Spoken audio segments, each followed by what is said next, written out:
ஓம் சாந்தி குழந்தைகளே, இந்த கடைசி பிறவியில் நீங்கள் அனைவரும் மகிழ்ச்சியாக இருக்க வேண்டும் என்று ஆசைப்பட்டால், உங்களுடைய உடல், மனம், பொருள் இவை அனைத்தையும் ஈஸ்வரனின் சேவையில் அர்ப்பணம் செய்யுங்கள். இந்த மாதிரி அர்ப்பணம் செய்வதன் மூலமாகத்தான் உங்களுடைய கிரகச்சாரம் நீங்கும். உதாரணங்கள் பார்க்கலாமா? பக்தி மார்க்கத்தில் சனி பிடித்தாலோ, ராகு பிடித்தாலோ, கேது பிடித்தாலோ என்ன சொல்வார்கள்? ஏழைகளுக்கு தானம் செய்யுங்கள், பசுவிற்கு சாப்பாடு கொடுங்கள், வாழைப்பழம் கொடுங்கள், ஈஸ்வரனின் கோவிலில் உள்ள ஜீவராசிகளுக்கு அன்னம் இடுங்கள் என்று ஜோதிடர்கள் சொல்வார்கள். சரியா? பித்ருதோஷம் இருந்தால் என்ன சொல்வார்கள்? முன்னோர்களின் சாபம் நீங்குவதற்கு என்ன சொல்வார்கள் என்றால் தானம் புண்ணியம் செய்யுங்கள் என்று சொல்வார்கள்.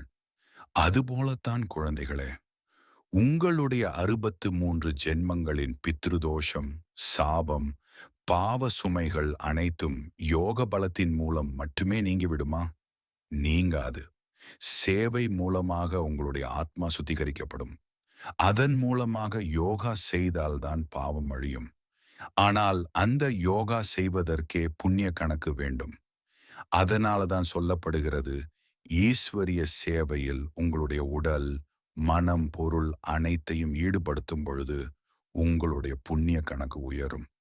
இந்த நிலையில் நீங்கள் என்னை நினைவு செய்யும் பொழுது பாவம் அழியும். அதனால்தான் யக்யதுக்காக செய்கின்ற சேவைக்கு அவ்வளவு மகத்துவம் இருக்கின்றது. இந்த மாதிரி குழந்தைகள் குழுவாக சேர்ந்து செய்த சேவைகளால் தான் மதுபன் சிறப்பாக உள்ளது. மதுபன் மட்டும் ஜேகஜோதியாக இருந்தால் போதுமா? உங்களுடைய வாழ்க்கையும் ஜேகஜோதியாக இருக்க வேண்டுமென்றால், பாபாவின் நினைவிலிருந்து செய்யக்கூடிய சேவையால் தான் நீங்கள் பல பிறவிகளுக்கு கோடீஸ்வரராக வாழப்போகிறீர்கள். ஏற்கனவே பல பிறவிகள் கோடீஸ்வரராக வாழ்ந்து முடித்துவிட்டு வந்துள்ளீர்கள். இந்த பிறவி கூட பாபாவின் சேவையின் ஆதாரத்தில் போன கல்பத்துல நீங்கள் செய்த சேவைதான்.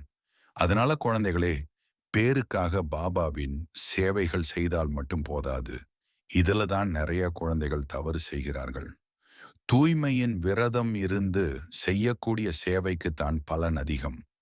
தூய்மை இல்லாமல் செய்யக்கூடிய சேவைக்கு பலன் குறைவு.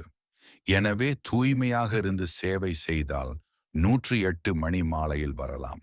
ஓம் சாந்தி.